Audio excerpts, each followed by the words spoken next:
Hey besties! Hey, It's the last Tuesday of the month and you guys know what that means. Book Club Tuesday! Book Club Tuesday! Whoop, whoop. What we got this month, teams? So, as you all know, we are doing ACOTAR today. So, A Court of Thorns and Roses by Sarah J. Maas. Yes. Okay. I'm really bad with names. It's like a question mark behind that. So, we're just going to jump right into it. Let's do it. So, I do have two different book lists that I'm going to work off of. Okay. So, first, who was your favorite character? I liked Reese. Really? He was intriguing. Yeah, I liked him too. I wanted to know more about him. Yeah. Mm-hmm. He was very interesting. I would say he was my favorite character, and then my second favorite turned out to be her older sister. Nesta. Yeah. I like Nesta too. At first I hated her guts, but at the end when she... Yeah. All right, let's not get to Yeah, we won't get into that. We're in agreement there. Ugh. Yes. I was like, oh my god. Funny that those two are not the main characters at all, but Feyre was cool too, but she was getting on my nerves on certain things, so yeah. So what was your favorite moment? Ooh. My favorite moment was probably right after she defeated the worm, how she got the bones and got out of the pit, because everyone's rooting against her, they're laughing at her, they're this and that, and then she tosses the bone over to Amarantha, like at her feet. It's basically like, beast. Yeah, bitch, look what I just did. Yeah. I like that a lot. My favorite moment, I think, was the moment with her sister. Mm. That was like, oh. Yeah. She's like, oh, how, like, she actually went to find her, and like the whole bit just really melted me. Yeah. How did you discover this book? I had actually heard of the book before. I heard of the series. I didn't know what it was about in detail. I just knew that it was fantasy and very big in pop culture right now in terms of bookish folks who are into fantasy readings.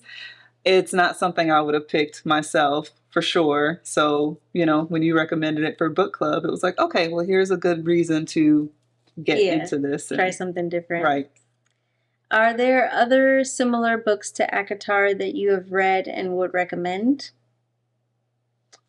This was my first fantasy book, so I can honestly say no. Mm-hmm. The other closest fantasy book I've read would have been The Invisible Life of Addie LaRue, which we also have a book club episode on, so check that out. But outside of that, this is really the only fantasy, so no, I couldn't in good faith make any recommendations off my personal knowledge. I've read many books in this genre because this is definitely my bag. So I would say any of her books I think are great. And then also like The Fourth Wing and what's the other one that goes along with it? That little series of books, which I think they now have another one, Onyx, Black Onyx or something. There's 3 now. But that also, I would say, like, you can put that in this category of, like, good reads. Okay. Is Feyre likable as a protagonist? Yes, she is. She's likable. She's kind of annoying, too. She just didn't listen to certain things. And it's like, if you're in Prythian and you don't know anything about it, just stay in the house when they tell you to stay in the house. Stay over here when they tell you to stay over here. Like, I felt like she was creating problems. But I think she was likable. It's very noble for her to be 19 years old and the sole provider of her family, because if she didn't choose to go and hunt, Nesta wasn't doing it. Her dad wasn't doing it. The other sister, what was the other sister's name? Don't get me lying. That's going to bother me. But yeah, her. So yeah, for that reason alone, I think she was noble. But then just seeing her transition from hating fairies to going to Prythian and then, you know, everything that transpired, I think she was likable. What about you? I think she was likable too. She did have some annoying bits about her. But I guess when you're in a situation where you're just distrusting of people, I could see where you would just like, no, I'm going to find my own way. I'm going to do my own thing, and I'm going to find the answers to these things because I can't trust you and I don't have anybody else to ask. Right. So, Elaine. Elaine was her other sister's No. name. Okay. She's like, I can't verify or deny. So we kind of covered this a little bit. How do you feel about Nesta as a character? So at first, I mean, I didn't appreciate either one of her sisters just basically letting her go out there by hers. The dad, number one, because, Yeah. you know, but they said that, you know, the dad got messed up and he wasn't a little, but still, that didn't sit well with me. And then when she goes and she hunts and she brings this back, you're acting like you're too good to cut it, clean it, prepare it, do everything. So you just want to be served in every way, shape, or form. And I didn't like that. And I didn't like how she was so shitty to Feyre, but so nice to Elaine. Yeah. So it just seemed like she was capable of respect. She just wasn't giving it to Feyre. I understand why she wasn't giving it to the dad, because she had her own issues with him, as they all did. And blamed him. Yeah, so. I think, like, looking back at it, I think Nesta was being more of like a mom to the other sister. I agree. And kind of one of those things where, you know, sometimes you hear parents are like, they have a middle child or something, and they're like, well, I didn't really put all my focus into you because you didn't seem like you needed me as much as your other sibling. Mm-hmm. I've heard stuff like that, and that's kind of where it seemed like that was. But she was being super selfish. Yeah, she was just outright rude. It's one thing to be a little neglectful or not give as much attention, but she was just a bitch to her. For sure. It was interesting. I would have never saw that twist coming. No, the fact that she went to go look for her and couldn't get over the wall. And then when Feyre said that she wanted to go back, she's had her back with all of that. Right. So. It was like, don't come back. Yeah. Like. Just know we'll be okay. Yeah. She's a real one. She wasn't in the beginning, though. Right. Do you prefer Lucian to Tamlin? Yes. Really? Yes. How so? Just in terms of how they cared for Feyre. Like, I understand why Tamlin did what he did, but Lucian was there for her. Yeah, but when he was supposed to be, he also wasn't. When she went in the woods and trapped that... That was in the beginning, because he was still salty about her killing his friend. So I felt like at that point it was like, I kind of have to tolerate you, so I'm going to tolerate you. But yeah, when he convinced her to go, you know, the cereal and all that. So he did set her up in the beginning, but I felt like that was par for the course based on how she got there in the first place. But the longer she was there and their relationship developed, he was the one going and taking, like, he looked out for her in a way that... especially during the challenges and stuff like that. Yeah. So did Rhys. Yeah. Do you think Tamlin is an intriguing character? I think he was. Like, the whole thing was giving very Beauty and the Beast in a lot of ways. With the curse and him being a beast and the capabilities that he had to, you know, shapeshift, I think is what they called it. So, yeah, I thought he was definitely intriguing, because it sounds like he was either, like, super hot or this, like, beast of a man. So, yeah. So, spicy question. F, marry, or kill? Tamlin, Lucian, or Rhys? F, Rhys. Marry Tamlin. And who was the other one? Lucian. Kill Lucian. You're like, yeah, he's a real one. Off with his head. I mean, the whole eye thing, I know he can't control it, but I mean, in terms of, like, you know, physical attraction. She got fucked up. Yeah. What would you say? I think I would say the same, but there's just really something intriguing about Rhys. Yeah. It's something I'm like, ooh. Yeah. But you always do that. Yeah. Like, learn from your lesson. Right. So I think I'm going the safe route with Tamlin, I guess. Boring. Rhys is giving exciting. Yeah. But that doesn't necessarily mean that's always good for you. Correct. Okay. The plot of ACOTAR is loosely inspired by Beauty and the Beast. And the fairy tales, including the Norwegian East of the Sun, West of the Moon, and the Irish story of Tamlin. How did the author reinterpret the fairy tales, which I think it's safe to say neither one of us know about those other things. Yeah. What are some of the changes she made to the original story and its character? And let's just reference Beauty and the Beast. Honestly, I mean, she just added more fantasy elements to it, but the base of the story is exactly the same. So you just drew that conclusion from reading it? Or did you see somewhere along the lines that it was like inspired by? Well, it was him being a beast at first. And I'm not going to lie, because, I'm not into fantasy and, all of that.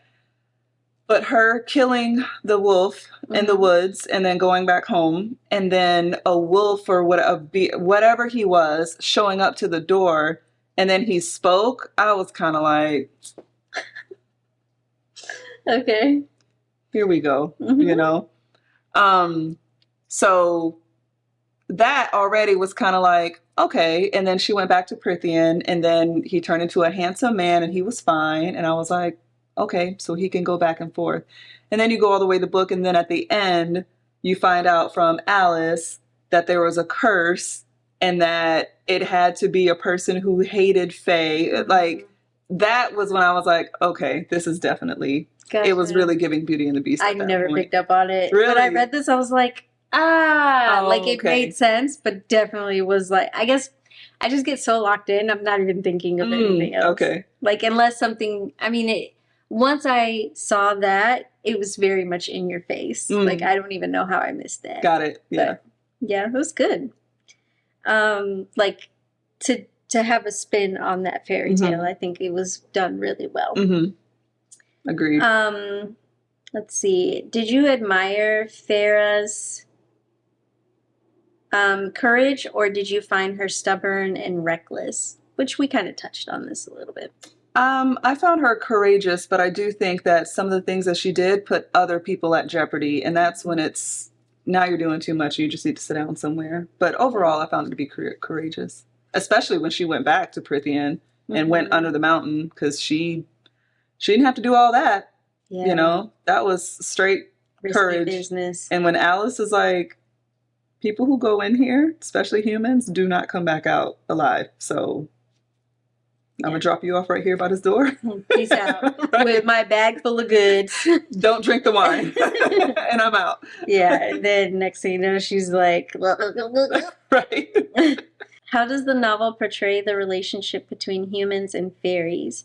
What are some of the stereotypes, prejudices, and misconceptions that each side has about the other, and how do they affect the characters' actions and interactions?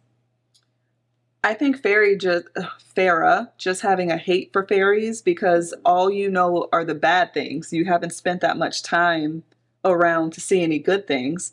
So if all you know about a certain group or whatever are bad things, you're just going to assume they're all bad. And this is how every interaction is going to be with them.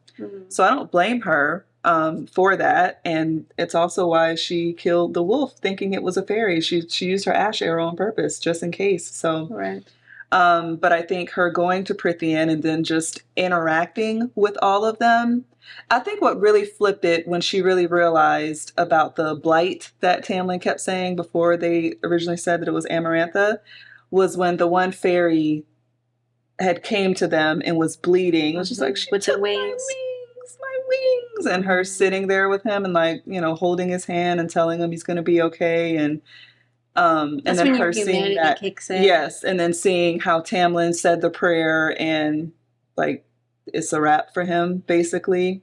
I think that was when the shift happened, and then she started looking at Tamlin a little bit differently, and then she realized, okay, like, there are good fairies too. There's definitely some bad ones, but just like people, there are good ones and bad ones. And then for the fairies, if all their interactions with humans are them trying to kill us or trying to hurt us or whatever, they're going to have a negative perception too. So, yeah.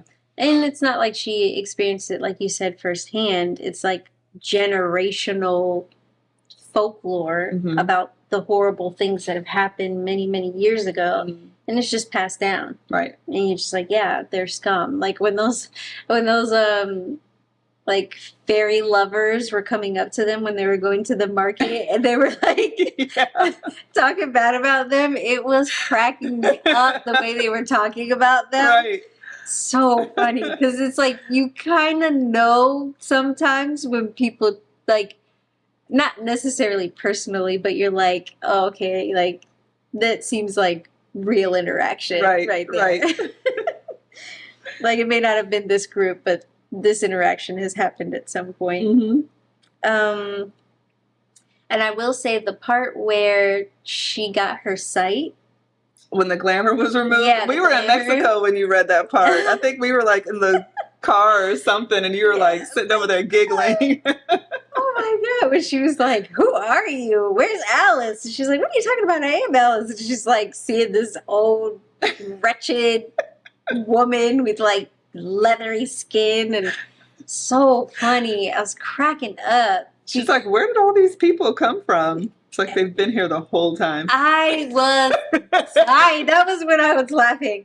Because when she went out into the woods and she's like creeping through. She had the dream thinking her dad was at the gate trying to get her. Yeah, and they're just like hundreds of people all around, and they're just watching her, and she thinks she's all alone. And she's crouching down. The idea of that just spun me. I was so tickled. I was like, how crazy she must have looked. Right. But everybody's like, what is this bitch She's like dodging behind the corners. Like shimmying on the side of the building, scurrying across the field, and they're like, look at this, you see this? Like, just they probably have a blast laughing at her. Right. It cracked me up. But there's another book that I read. I think it's called A Woman's Guide to Real Magic, or A Woman's Guide to Magic, something like that. And it kind of has a similar situation where, like with magic, you can kind of be cloaked to look like something, mm-hmm. and then just like the reality of when that's removed, and just when you take the magic away and you're like, oh my God. Mm-hmm. It really reminded me of that. Let's see. How did the author explore the theme of sacrifice in the book? What were some of the sacrifices that Feyre, Tamlin, and other characters made for love or duty? So Feyre definitely sacrificed a lot. You know, she got back to the human realm safely, could have just lived out her days there, but she was in love with Tamlin and then just didn't want Prythian to go down, so she left her family, went back. It helped that her sister is like, no, don't worry about us, we'll be fine. You just know we're okay. Just go do what you need to do. Sorry to interrupt you. How do you feel about when you heard that day that he told her he loved her and she didn't say it back was like the last day? Were you like, oh my God? It was. I was exactly like that. And my heart broke for her because all of them. She didn't know if she was going to get another chance to say it. And for him to say that and then to say it to a human and put himself out there and it not be reciprocated, but you know she feels that way. Yeah. And then you get swooped up and then, you know, my heart broke for that. So I was like, why? I just wanted her to have another chance to do that. And when she had to kill those fairies, like... Yeah, that was heartbreaking. That was hard for me. Mm-hmm. You know, the boy, obviously, where children are very coveted there and hard to come by. And then the girl... She was a G. She was a G. Like a G. She was like, do what you got to do, basically. Mm-hmm. So, yeah, that was tough. And then when it got to Tamlin, it was like, whoa, this is an interesting change. So, yeah, that But whole I thing. love how she was able to, like, figure out that wasn't real. Read between the lines. Because she's like, Amarantha wants him. So why would she even do that? And I heard them say a couple times, Heart of Stone. But that was a huge risk that she took. So it was. It's good that she did. And then Tamlin, obviously, basically the whole spring court, has to sacrifice, you know. And then it made me sad when he found out about the curse and they said that he was sending people out there to try to coax a human to kill them. And eventually he just stopped, but he didn't want to do that in the first place. So it just sounded like he was damned if he did and damned if he didn't, you know. It also makes it frustrating how rude people were to her when that's what you wanted to have happen. Right. So shouldn't you be celebrating too? But Yeah. I'm sure I guess they never thought that it would really happen. Right. Yeah. So, yeah, there was a lot of sacrifices even on Reese's part. Like when he tried to go after Amarantha. And she was like, I could see this coming a mile away, and how much he was helping her. Right. But he was still very distant. That's when I'm like, something very intriguing about you, sir. Like when she had to pick all of what did she have to get out of the fireplace? Was it corn or something? She had to pick all of these little things out of the soot of the fireplace. Oh, like beans. Yeah. Yeah. And he was like, I'm done with you. And like how he was making her do all the dances, but then like never actually put a move on her. Right.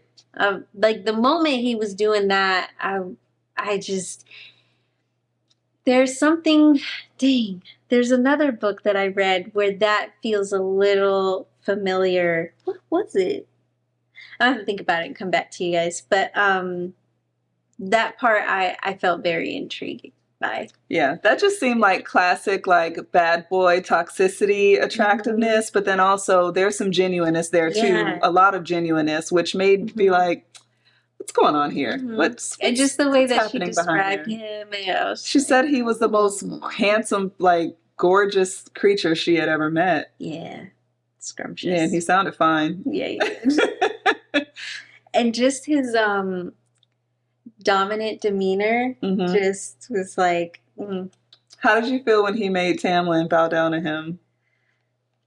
At that point, like the whole her having to do like the lap dances and like get drunk and all that stuff and like making Tamlin bow down, it felt very much like I'm doing this for all of us, but while I'm here, let me fuck with you a little bit. Yeah. I'm going to have my fun. Right. Because at the end of the day, we are still rivals, but we all want to get from underneath this. So, yeah, I'm just going to go ahead and take advantage of the situation. Yeah. So, go ahead. Yeah. Kiss my feet. That's what I said. Like, Tamlin, I get why he didn't want to react and why he didn't want to give Amarantha any more, whatever, like, fuel to her huge fire that she had. I understood that. But, like, the one time you got away, you didn't use that to try to get her out of there. You didn't use to try to save her. You used to try to get some real quick before she dies the next day. That was when I got the ick for him. Yeah. And I honestly, truly suspected that wasn't going to really be him and that was her playing a trick. Because for him to, of all the things, right, you want to get some, and she's got all this stuff on her. Like, I truly thought she was sending somebody to break her and tease her. But then when you found out that it really was him, and then he scurried off with his tail between his legs like a little dog in heat. Right.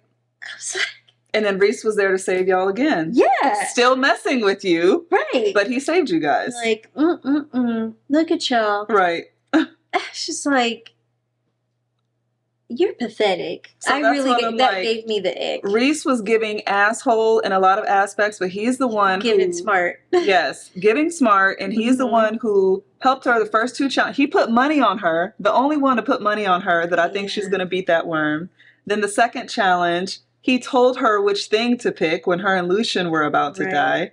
Also saved her when those other fairies were going to attack her that night of the ceremony. Yes. That's how they met. Yes. So, like, he was just very intriguing. Yeah, I like Rhys. Yeah. Have you looked at the fan art for ACOTAR? Like, tell me what you think. Are they accurate to what you envisioned? Or, because I know you're a very visual person, so I'm really curious. So, I saw fan art and things on TikTok before I ever read the book. Okay. But surprisingly, none of that stuck with me enough that played a role in how I envisioned these characters in my head. Okay. So, I mean, they're interesting to look at, but that's still not where my mind's eye was going with it. Okay. But some of the pictures, I'm like, hello. Yeah. Now, one thing I can say is, thinking back, I don't remember seeing any for Reese. So I'm going to have to look that up I and saw see some what. for Did Reese, you? yeah. Oh, I God. saw some for Reese, yeah. And one of them is like, this is how I can Really? picture. Yeah. Could you find it again? Yeah. You look for your question, I'll find Reese. Let's do that. Watch you be like, oh. Yeah, I think I need to look up my own. Me and Maggie have very different We names. do. Oh, God.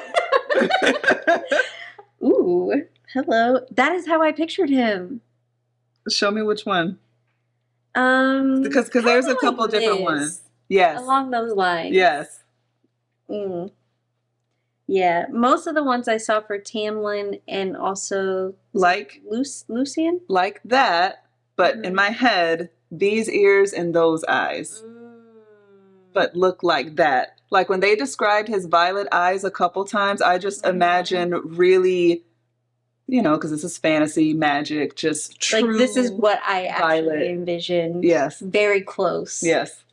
Like with the markings and all of that. We'll post these so you guys. But most of the fan art that I saw was for Tamlin for sure on TikTok. So, but he wasn't really like I said, I got the ick for him at the little ball thing. So I was just kind of like, ugh, dude, he's like everybody else. How did you feel about the neighbor of hers that Amarantha had tortured? Oh gosh, I felt really bad. Yeah. Because I'm sure she never in a million years thought that would happen. No. And to put it all together in the way that she did, and then to see her, the guilt alone is like, that I think is when she was just like, fine, I'll get drunk and whatever. Yeah. I'll just get lost in it because, I mean, look at everything that I've done.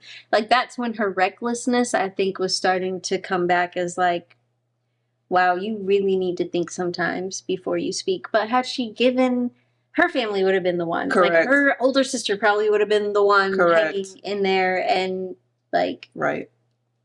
Yeah. Sorry. Yeah. So how does the novel set up the conflict between Tamlin and Rhys? What are some of the motivations, goals, and methods of each character? I think Rhys was intrigued by Feyre and had feelings for her and kind of wanted to use her to mess with Tamlin, but I do think he wanted her. I think he genuinely cares about her. I think he genuinely cares about her and wanted her, but is also like, you're already in love with him. Like, you're going through all of this for him, but I'm going to get saved as a matter of it too. And because I care about you and I also have something to benefit from this, I'm going to make sure that you're good. Right.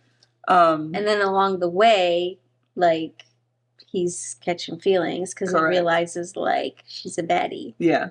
And basically, didn't Tamlin's family and Rhys's family have some, like, wasn't there some murder? Like, there was some murder, like, involved in between those two families. So they already have bad blood. Right. And then they're immortal. So, I mean, they're talking about, 100 years ago. And it means how we would say last week. They're like, 50 years ago. It's just crazy how time is constructs for them. Brother. Like, somebody on Rhys's side killed somebody on Tamlin's side. And there was bad blood. Yeah, I think it was a mother and a sister or something like that. Oh. I think Rhys killed Tamlin's mother and sister or something like that. There was these were like core family members that were killed in one of the others' family. I thought it was like a brother or father or something, because he was like, now we're even type thing, like a life for a life. I think you're right. I think Rhys did kill Tamlin's, not necessarily Rhys, like I think it was like either his father killed his father, like Tamlin's father, or I think you're correct, because that's also why Amarantha chose Rhys, because she was very close with Tamlin's father. And she's like, well, you're going to be my pet. Right. It's what I remember. I'm pretty sure that's how it went. It was like, now we're even. Yeah. So stop holding this over my head, because I actually didn't have anything to do with that, is what I gathered. Yeah. Were you satisfied or surprised by how the story ended with Feyre's bargain with Rhys and her transformation into High Fae? What do you think will happen next in the series? I thought the transformation into High Fae was cool AF. I know that I wonder how her family will take it when and if they ever find out that she is now High Fae, because she's been to Prythian and she's gone through that transition of hating Fae to now understanding they have thoughts, feelings, emotions, just like we do. They're immortal, but you know, they're more like us than they are different from us. Right. Her family doesn't have that yet. They're still on hating fairies and all of that. But Well, I'm they kind of intrigued. live in financial bliss. But they don't know that it's because of a fairy. True. Yeah. True. Well, Nesta does. Yeah, Lane and the dad doesn't. But I'm intrigued because all of the High Lords from every court gave her a little something. So I would imagine she would eventually end up being more powerful than all of them because she has a little bit of... Yeah. You imagine? Yeah, I think she's going to turn out to be extremely I powerful. think she's going to be a fucking beast. Yeah, but that could be a good and a bad thing. Agreed. So yeah, and I'm just curious to know if she ends up staying with Tamlin, if she ends up I definitely think we have a dealing with... love triangle coming Yeah. in future books, Yeah. and I'm looking forward to reading Yeah. them. I was a little like, but knowing it's a series, I was content with the way that it ended.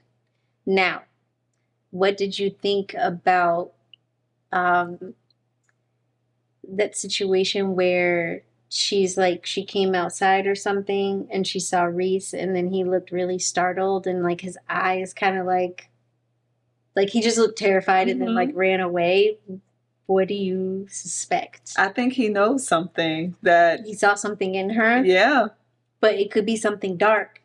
That's why I started thinking, like, because of all these people breathing into her from all these different courts, she's getting good, bad, and ugly. Right. Which now you have, basically, you've birthed a child from all of you.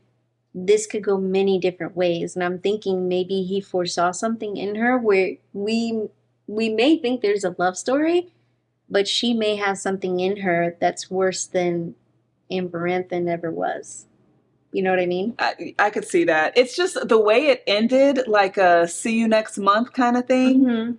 I almost feel like he's like something clicked for him almost. Like he saw something in her, whether good or bad, that made him want to continue dealing with her, pursuing her, whatever.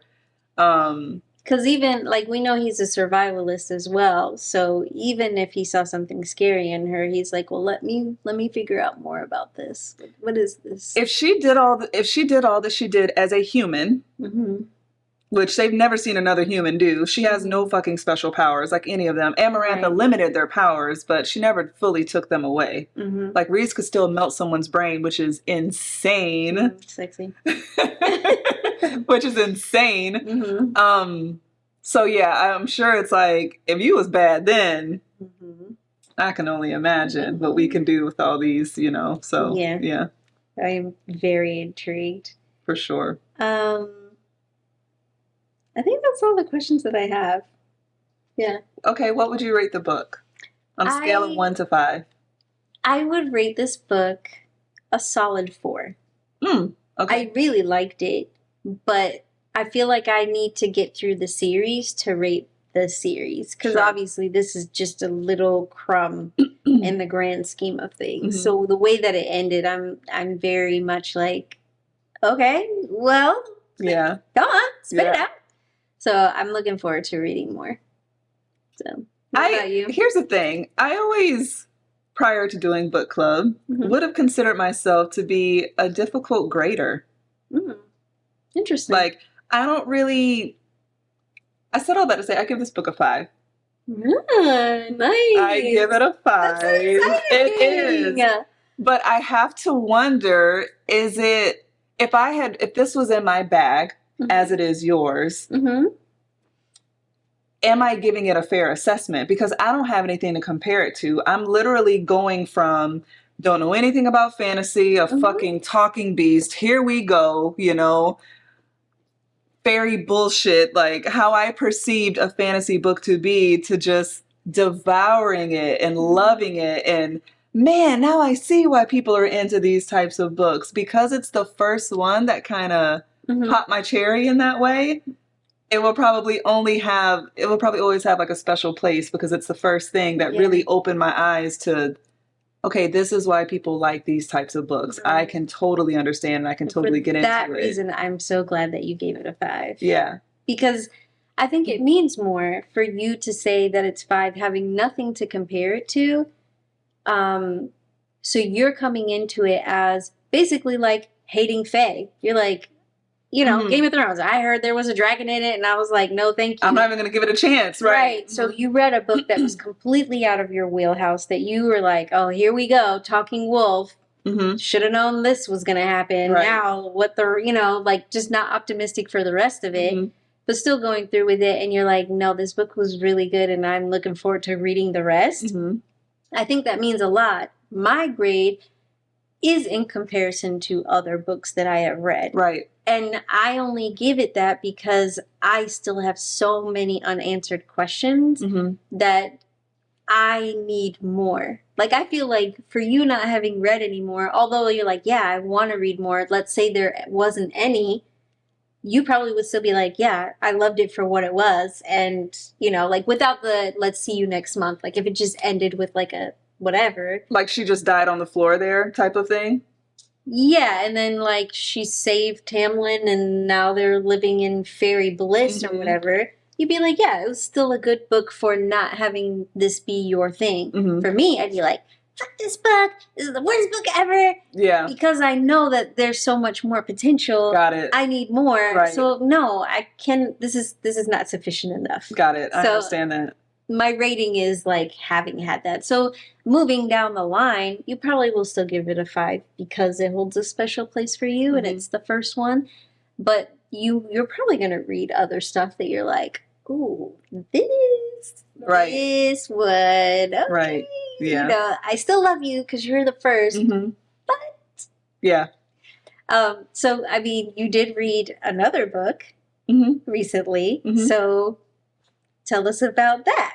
So I read another book recommended and provided by you called Hooked. And so before you even go down I have not read this book yet myself. I've only read the first few pages, so please don't give any spoilers, but just tell us what you thought about it. Well, how this book is based loosely on Beauty and the Beast. Hooked is based loosely on Peter Pan. Now, Peter Pan was not my jam. I had certain jams for Disney growing up, you know, Beauty and the Beast, Little Mermaid, Lion King, Lady and the Tramp. Peter Pan was not on that list. So the names were used, but with different characters, not necessarily coinciding what I remember to be part of the Peter Pan story. But yeah, good book, spicy. And you and I had a conversation about this because I said it's spicy AF. It's okay. So this is the first spicy book that you've read, right? Yes. Okay. And then I had to clarify with you when reading ACOTAR. Because obviously, after reading Hooked, I'm like, oh, so that's spicy. When people say spicy books, that's what they're talking about. Yeah. I heard ACOTAR referred to as spicy, but I just found the sex scenes to be descriptive. And to me, that's not spicy. But, like, Hooked was vulgar. Like, it was porn on page on some scenes. Okay. So, interesting, I'll say. But the storyline in itself was good. It wasn't just smut. Like, they were just, like, it followed the storyline and it made sense and it went into detail. Yeah, they weren't just doing whatever just to be doing it, just to have something to write about. It followed the sequence of the story. But, yeah, it was good. So, for your first spicy book, what would you say? Are you, like, interested in reading more spicy books? Sure. Yeah. Okay. Yeah. Awesome. Absolutely. I love that for Yeah. you. That's awesome. I don't think that just based off that alone, it's not going to be, oh, this is my number one preference and it has to, like, no, but I'm open to it. Yeah. You've really just like opened yourself up to so many This is what things. book club is about. Yes, I love that. I understood the assignment. Like when we go, if you guys go back to our what we're reading, or I think that was it that the name of the episode. I think so. What we're watching and what we're reading and stuff. Yeah, Yeah. And Maggie was like, "Oh well, you know, I'm into self-help and this type of stuff." I still am. I mean, yeah, you still are, but you've really branched out for sure from, you know, like a year ago being like, this is, if it's not making me a better person, I'm not interested. And now you're like, okay, all right, I will entertain fairies, a little bit of wolf talk. I will escape real life for a minute and just appreciate the journey. That's awesome. Yeah. I love it. Yeah, me too. Cool. So, do you want to tell the besties what we're reading next month?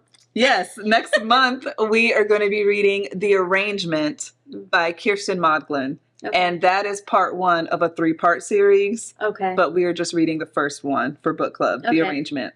Yes. We'll see how we feel about that, and then maybe we'll, you know, proceed. With the rest, yeah. Yes. Like Akatar. There was another series that we read too, right? No, I don't think so. No. Akatar would be the first. These would be the first 2 series. Okay, cool. Yep. All right, well, we'll see how it goes.